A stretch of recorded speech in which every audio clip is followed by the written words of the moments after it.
आगे बढ़ते हैं और हमारे एक्सपर्ट से समझते हैं कि कौन से स्टॉक्स पे है उनका व्यू और कहाँ पे आज आ रही हैं उनकी ट्रेडिंग कॉल्स। प्रशांत, वेरी गुड मॉर्निंग।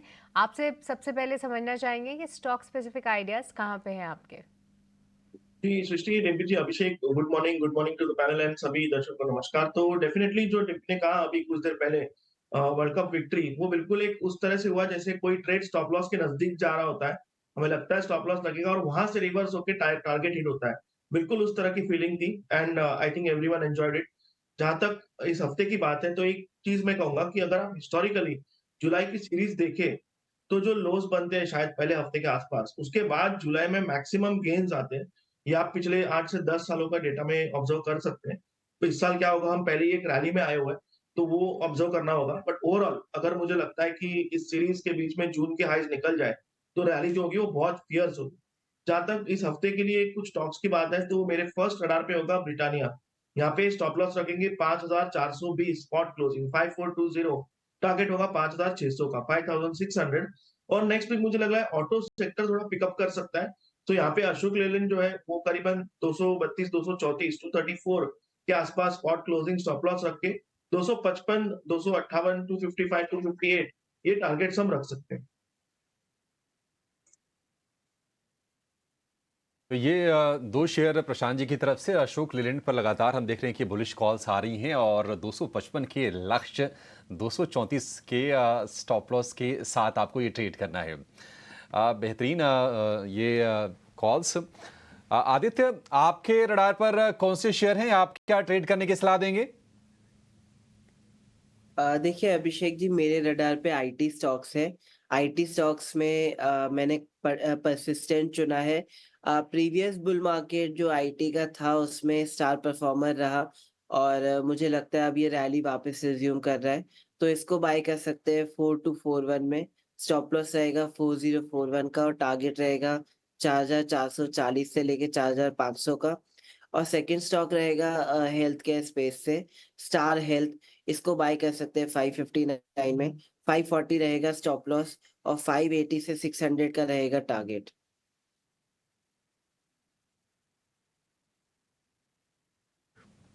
ठीक है, तो ये कुछ एक स्टॉक्स हो गए हैं, स्टार हेल्थ वगैरह है, परसिस्टेंट है। देखो, ये पहले से पता था कि कहीं ना कोई आईटी स्टॉक ज़रूर आएगा और परसिस्टेंट का आई गया। एक्चुअली में आईटी ही एक लौता ऐसा सेक्टर है जो बैंक निफ्टी को या फिर निफ्टी को इस समय सपोर्ट का काम कर सकता है। आप ये बोलेंगे इन दोनों का तो कोई रिलेशन नहीं है। हाँ, ओवरऑल मार्केट के साथ रिलेशन ज़रूर है, इन दोनों के साथ तो नहीं हो सकता, बट ओवरऑल मार्केट के साथ है।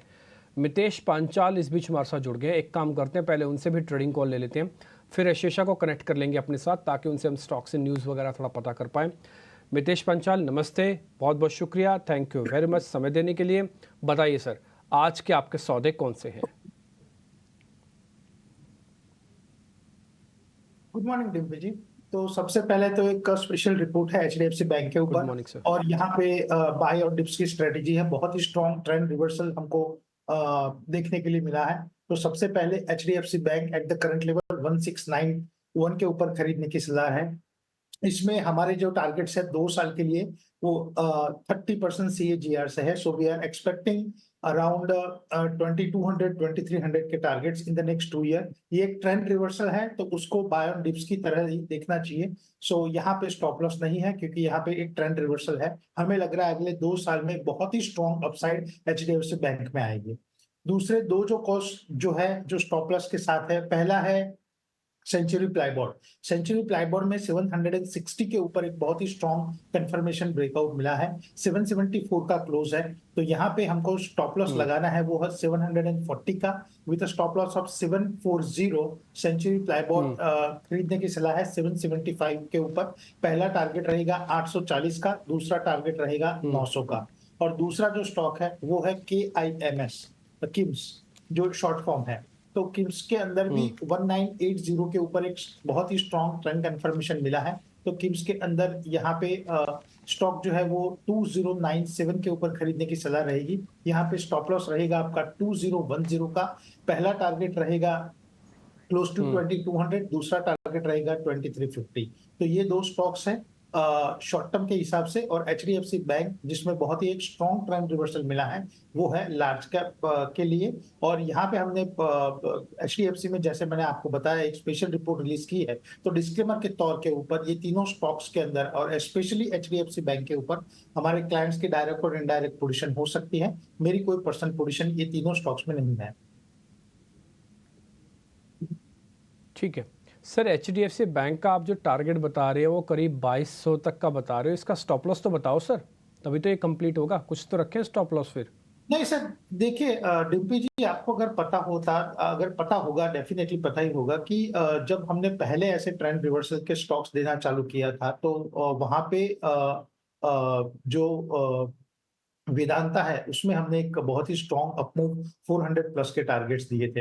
अभी यहाँ पे डिम्पी जी, हमको ये स्टॉक्स को इस तरीके से देखना है कि यहाँ पे बाय ऑन डिप्स जैसे फंडामेंटल्स में स्टॉप लॉस नहीं होते, ऐसे जब ट्रेंड रिवर्सल आता है स्टॉक्स में, तो हमारी सिस्टम और मेथड के हिसाब से वहां पे स्टॉप लॉस हम लोग इसलिए नहीं रखते कि ये बहुत ही बड़ा ट्रेंड रिवर्सल है फॉर द नेक्स्ट 2 ईयर, ये अगले 2 साल के लिए बाय ऑन डिप्स की स्ट्रेटेजी से खरीदने का कॉल है। तो यहाँ पे स्टॉप लॉस हम रुझान नहीं कर सकते, क्योंकि ये शॉर्ट टर्म ट्रेंड के ऊपर बेस्ड नहीं है, ये क्वार्टरली, जैसे हमारा फर्स्ट क्वार्टर खत्म हुआ अप्रैल मई जून, तो ये क्वार्टरली चार्ट के ऊपर ये टारगेट्स आए हुए हैं। तो सब क्वार्टरली चार्ट्स के ऊपर जब हम कोई ट्रेंड को आइडेंटिफाई करते हैं, तो वहां पे एज अ हाउस हम लोग स्टॉप लॉस नहीं देते, it is just like a fundamental call. लेकिन हम फंडामेंटल कमेंट्री इसलिए इसमें अटैच नहीं कर सकते कि ये बेसिकली फंडामेंटल कॉल नहीं है, ये टेक्निकल कॉल है। लेकिन फंडामेंटल का यहाँ पे जिक्र इसलिए हो रहा है कि जैसे फंडामेंटल कॉल्स में स्टॉप लॉसेस नहीं होती है, ऐसे ही जब हर एक क्वार्टर आता है, हमारी एक क्वार्टरली रिपोर्ट निकलती है, उसमें 2 या 3 ही स्टॉक क्वालिफाई होते हैं पूरे यूनिवर्स में से, तो उसमें से एक ये स्टॉक क्वालिफाई हुआ है, इसलिए सर इसमें स्टॉप लॉस नहीं है। दूसरे 2 कॉल्स जो मैंने दिए, किम्स और सेंचुरी प्लाईबोर्ड के, वो वीकली और मंथली के हिसाब से सेटअप के हिसाब से, तो वहां पे सर हम स्टॉप लॉस दे सकते हैं। अनफॉर्चुनेटली सर यहाँ पे स्टॉप लॉस हम नहीं दे सकते। कोई बात नहीं सर, हम समझ गए आपकी वो पूरी, आपका एनालिसिस भी समझ गए और इसके पीछे का तर्क भी समझ के, तो हमने सारे के सारे ट्रेड बकायदा आपके दिखा भी दिए। जहाँ स्टॉप की ज़रूरत है वहाँ पर स्टॉप लगा हुआ है। किम्स के अंदर सेंचुरी ज़रा पता करवा लेते हैं, जहाँ पर अच्छे बढ़िया मोमेंटम बन सकता है क्या। आईजीएल ऑलरेडी डिस्कस हो चुका है। एक शेयर और भी है, वो है प्रदीप फोस्फेट, एक कैश का स्टॉक है। एक बार आदित्य आप ही चेक कीजिए इसको, पारादीप लिखेगा PARADEEP, तब मिलेगा आपको। ये वाला शेयर जो हमने स्क्रीन पे फायर किया अभी, 83-84 रुपये का शेयर है, 100 रुपये का हो जाएगा, रख लें इसको। डिम्पी जी, थोड़े दिन पहले इसमें बहुत अच्छा वॉल्यूम देखने को मिला था 20 जून को, तो बिल्कुल इंस्टीट्यूशनल इंटरेस्ट है, बट स्टॉक अभी कंसोलिडेट कर रहा है शॉर्ट टर्म में। बिल्कुल होल्ड कर सकते हैं, और रफ्तार तब देखने को मिलेगी जब एक टेक्निकल ब्रेकआउट यहाँ पे मिलता है जो आएगा 90 के ऊपर। तो 90 के ऊपर अच्छी वॉल्यूम आपको और स्पीड देखने को मिल सकती है। अदरवाइज अभी स्टॉक का नजरिया पॉजिटिव है, कंसोलिडेशन स्टेज में है, व्यू बुलिश है। शिवांगी शारदा भी हमारे साथ जुड़ चुके हैं, मोतीलाल ओसवाल से हैं। और शिवांगी, पहले तो बहुत शुक्रिया, थैंक यू वेरी मच। आपकी हाउस की एक रिपोर्ट थी 24 में 24,000 वो लग गया है, 24,000 का बैंक निफ्टी आ चुका है और इस साल 2024 के अंदर ही आया है। और आपका भी काफ़ी अच्छा इंटेलिजेंस था, लास्ट टाइम आप जुड़े तो आपने कहा था कि बाज़ार अभी और चल सकता है, ये चला भी। लेकिन अब जरा बताइए अभी कैसे कैलकुलेट करें मार्केट को। Morning Dippy ji, thank you. तो हम देख रहे हैं कि ऑफ कोर्स हम 24,000 के लेवल्स एक साइकोलॉजिकल मार्क था जो कि क्रॉस करते हुए नजर आ रहे हैं। ईयर ऑनवर्ड्स हम देख रहे हैं कि एफआईआई's लॉन्ग शॉर्ट रेशियो जो है वो हायर बैंड पे आ चुका है, तो थोड़ी बहुत कंसोलिडेशन जो है वो हम एक्सपेक्ट कर सकते हैं। हालांकि निफ्टी पुट कॉल रेशियो भी थोड़ा सेटल डाउन होते हुए दिखा है, इंडिया विक्स भी अब हवर कर रहा है लोअर जोन्स पे, बट ओवरऑल जो है ये पॉजिटिव टू रेंज बाउंड जो बायस है वो इंटैक्ट रहेगा। सो नेक्स्ट जो है वो हम डिप्स में देख सकते हैं, पर थोड़ी बहुत जैसे फॉर द नेक्स्ट 1 और 2 वीक्स हम देख सकते हैं कि कंसोलिडेट हो सकता है। सो अगर हम लेवल्स की बात करें यहाँ पे, तो 24,200 नेक्स्ट जो है पड़ाव देखने को मिलेगा, और सपोर्ट के तौर पे 23,850 का एक लेवल जो है वो हम ध्यान रख सकते हैं। दूसरी ओर अगर हम बैंक निफ्टी की बात करें यहाँ पे, तो यहाँ पे एक कैचअप रैली जरूर देखने को मिला है। हालाँकि यहाँ पे एक चीज़ है कि पूरे लगातार सीरीज़ ऑफ अंडर परफॉर्मेंस के बाद ये बैंक इंडेक्स चला है हेवीवेट्स के स्ट्रेंथ होने के कारण, बट रोल ओवर के आंकड़े जो है वो फ्लैट है, इतने इम्प्रेसिव नहीं है यहाँ पे। तो यहाँ पे भी हम रेंज बाउंड मूव एक्सपेक्ट कर सकते हैं। 53,000 एक लेवल्स हमने क्रॉस किया है। पर यहाँ पे नेक्स्ट जो पड़ाव है उसका एक recent lifetime high levels ही बनते हुए दिखेगा 53,000 तक का। एंड जो सपोर्ट है वो 51,800 का ध्यान रखते हुए हम इसमें कामकाज करें। ठीक है। शिवांगी, अपने शेयर्स भी बता दीजिए, आपके शेयर्स कौन से हैं? जी बिल्कुल, stock specific action auto ancillary pack जो है वो अब रडार पे है।